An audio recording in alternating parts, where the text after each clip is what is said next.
What's going on, guys? Winner Kills here, and welcome back to another post-commentary duel video. So I'm pretty sure the last duel video you guys saw was Monarchs versus Water. Here we got some Water versus Kozmo. And this match took place at my local card shop, as well as did the other one. Wanted to get these two matches up, roughly in the same time period before I move on to matches recorded elsewhere to kind of keep things in order. And again, same thing goes for the last duel video that went up. This is not my most up-to-date Mermail build. The only thing that is different about it, I would say, is maybe one or two card different in the main deck, and then one or two card different in the extra deck. And one of those being just I added Emerald and pretty much cut Meteor Burst. So yeah, really not too much of a big difference here. Deck still plays somewhat the same as the new version. You'll see over there on the Kozmo side, I'm going to let him go first after winning the dice roll. Of course, letting him go first is probably what he wants, but I definitely need to go second with Mermails, as we all know. He'll open Tin Can and the end phase E-Telly to go into another Tin Can, and Tin Can, of course, not being once per turn, will be able to resolve 2 of its effects here at the end phase. So we're revealing 6 different Kozmo cards. Dark Destroyer, Slip Rider, Dark Lady, Dark Destroyer, Dark Eclipser, and Slip Rider as well, it'll look like. And he'll get a Dark Destroyer and Dark Eclipser to his hand. Definitely could have been worse if I would have given him Double Destroyer, being that would be extremely heavy amounts of disruption during my turn. But he's going to tag out the one summoned off to E-Telly, so he won't lose it to being banished by E-Telly's effect. He'll summon out the Dark Eclipser. Not too worried about it in this matchup, because my deck really does not play any traps at all. I think currently I'm only playing one trap, and that is Sphere. Just thinking about cutting Sphere and Lind, but the grind game those two cards offer, even though it's a small engine, is just too good, and I don't think I want to get rid of it. And I don't know what I'm going to cut for Surface when it gets here, and what cards I'll play, and or what cards I'll get rid of for those cards in the main deck. Or I might just try one Surface for now.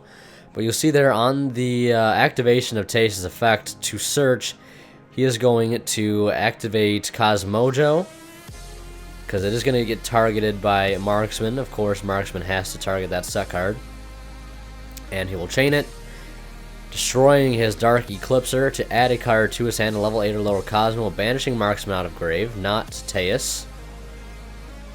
Debating on what I'm going to add to my hand. I'm either trying to go for Lind or another card, or Gund. I think I was trying to debate on what to add, because yeah, and I think it made the play right here a lot better, because now that my Taeus is in the grave after being destroyed by a Dark Destroyer, the play just becomes a little bit better. Okay, I already have Gund. I think I was actually debating on adding a level 4 or something else, something I could, ditch Gund for and maybe revive a Taeus and the Taeus in grave for. But I wanted to do something a little different. I wanted to grab Lind actually off the Taeus so I could do this play, because it was going to be like one of the only ways I could get, a real heavy amount of damage. And then also here I'm kind of contemplating if I want to go through with that play or not. Should I summon Lind or should I summon Taeus? Because Taeus will help me to make rank 7s, but rank 7s are really the best against Kozmo, especially when none of the rank 7s I play have the ability to get over a Dark Destroyer without having some sort of attack boost. So I bring out Lind, and I also managed to bring back Gund with Turge, and I'll add that back to my hand and end up normal summoning it. Or no, I bring it off of a Norden. My bad. I summon Gund off of Norden. Might as well get the extra water monster on field, so I can use the tribute effect for Megalos. I can get the double attack now at 3200 or 3700 thanks to Dweller. I crash with the now 2000 attack Lind for the lead. That's originally what I wanted to do. So right now I can just assure game on board, and pretty much double attacking Megalo with Dweller or lead with Dweller against Kozmo pretty much just wins you the game 9 times out of 10, because they cannot float, and you definitely have enough damage to get over their big ships and to definitely OTK them. And it's better when they leave their big ships on board and they don't have any pilots, obviously, because Dweller cannot stop the pilots, as we know, but it is definitely good to stop the floating, because that's what originally makes it so hard to OTK through Kozmo, But once you get that Dweller on board with your high attacking Mermails like Lead and Megalo, then you can pretty much just win from there. And that's why I cannot stress enough the importance of Lead, in my opinion, for the deck, because Lead helps you get over so many things that Megalo on its own just cannot deal with. Of course, you have Mizuchi, but the overkill damage with Lead, if you equip Mizuchi to that and Dweller, giving you that extra, 1300 attack boost, already being at 2700 is just nuts, and you can't miss out on that.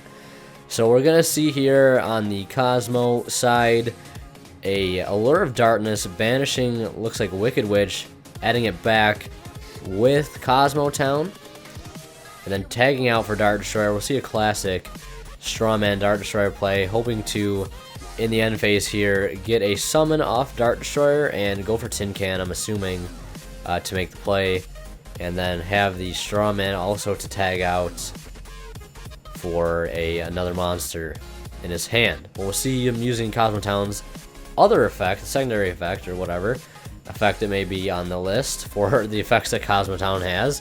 He's going to put back Tin Can from his hand to draw another card, because he is going to get Tin Can here anyways.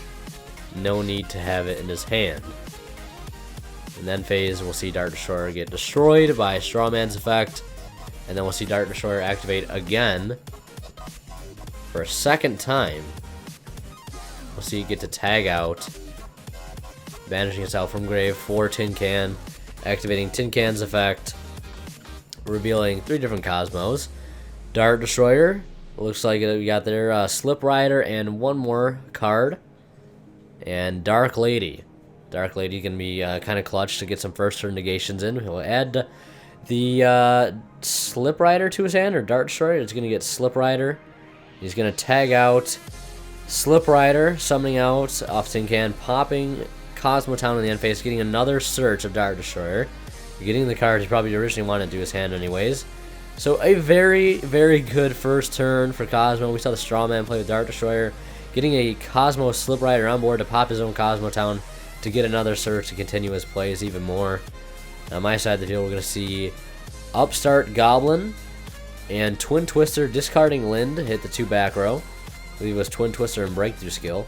Hitting that Breakthrough Skill is definitely clutch. Or how many other set back row we have there? I can't remember what happened 2 seconds ago, I know. Teus, discarding Dragoons, adding Diva and Gund, because we did not normal summon yet.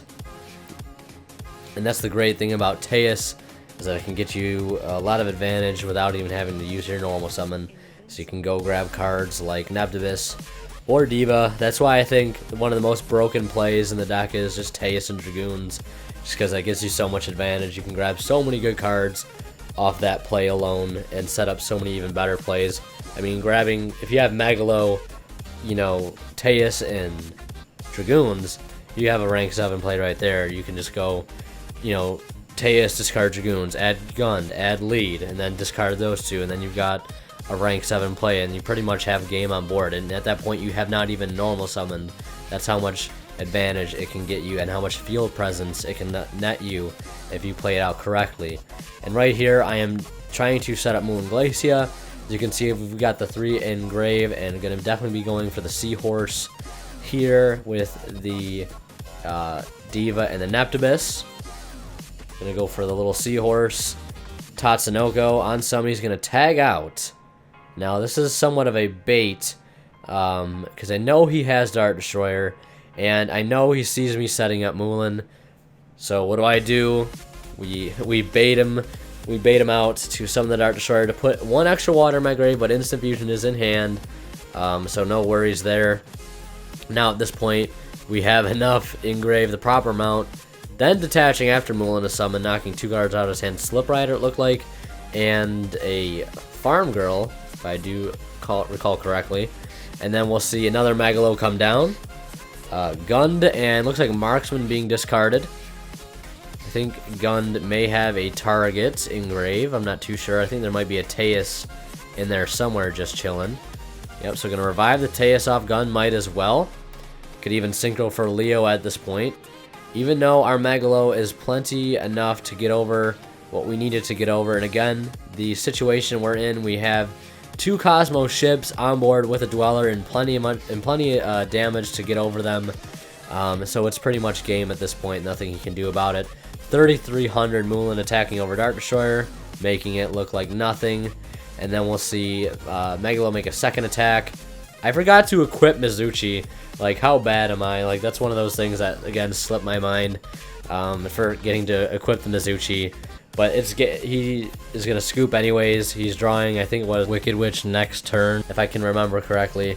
So he does end up scooping there, regardless of me forgetting to put the goddamn Mizuchi on the Megalo. But it is what it is. We still get the W, and that's all that matters. But yeah, even with the Mizuchi, you know, I was just being nice, alright? I was just being nice. I wanted to let him live, maybe top deck and win, even though there was no way he was coming. No, I'm just kidding. But yeah, I hope you guys enjoyed. If you did, please leave a like. I cannot stress enough how much that means to me, all your support here. The continued channel growth and just all your guys' support on each video means a lot. Thank you guys so much for watching. Hope you enjoyed the commentary and the footage. As always, WinnerKill signing out. We'll see you in the next one.